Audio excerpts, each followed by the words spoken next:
You're listening to the Ask Drone U podcast. You ask, we answer your drone questions. Whether you're here to turn your passion into profit or you simply fly for fun, we're a community of learners and teachers who aspire to achieve greatness. We are Drone U. Many times I get in the car, getting ready to go to a job, and I realize that I forgot snacks and water. You know, those days really suck. But recently, I've been putting a bunch of Charky and water in my car.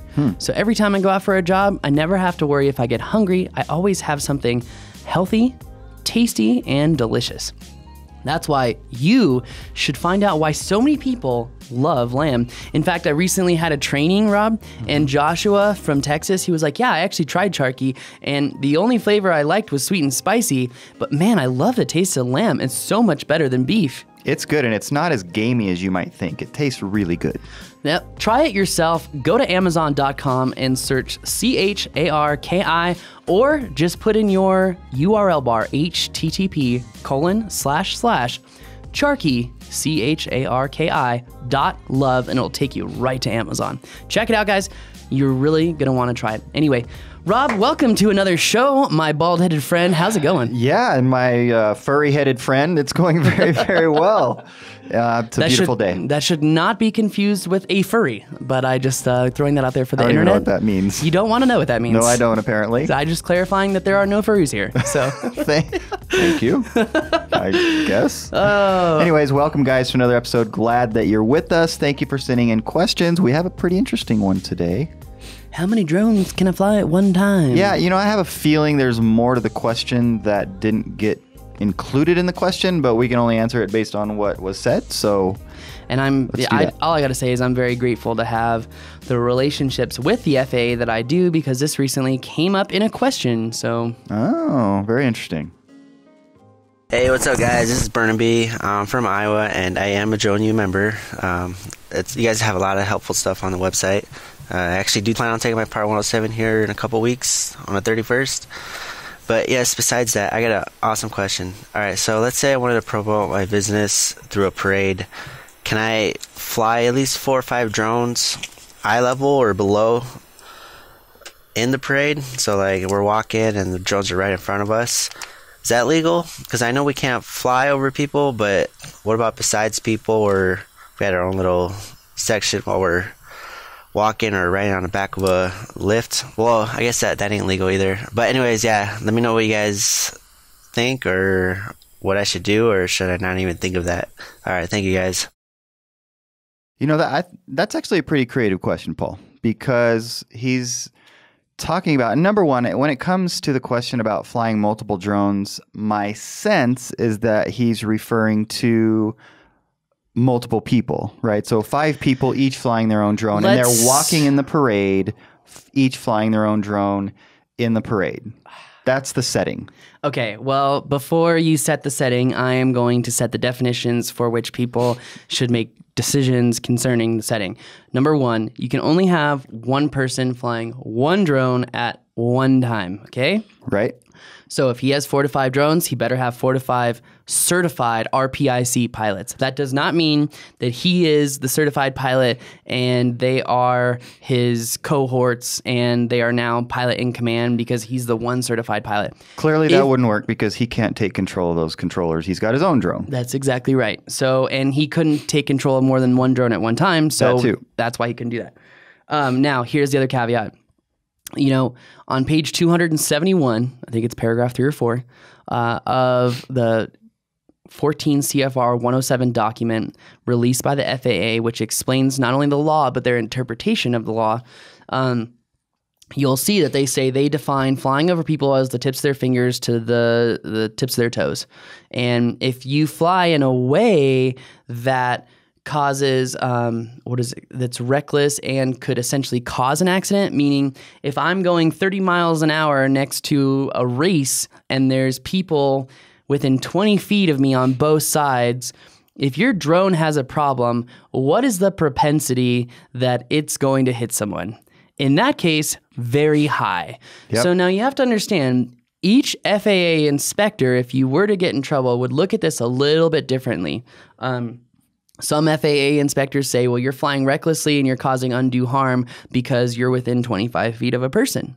Mm-hmm. You may have some FAA inspectors who say, well, you technically weren't flying over anyone. Right. But, flying recklessly is really questionable. It's hard to argue against. You know what I mean? It's very subjective.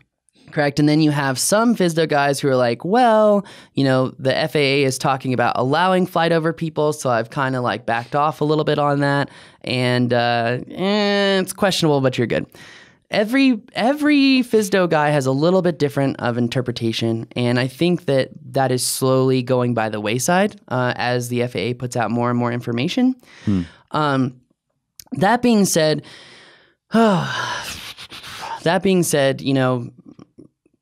I think that it would be a very bad idea to fly his drone around the parade at all.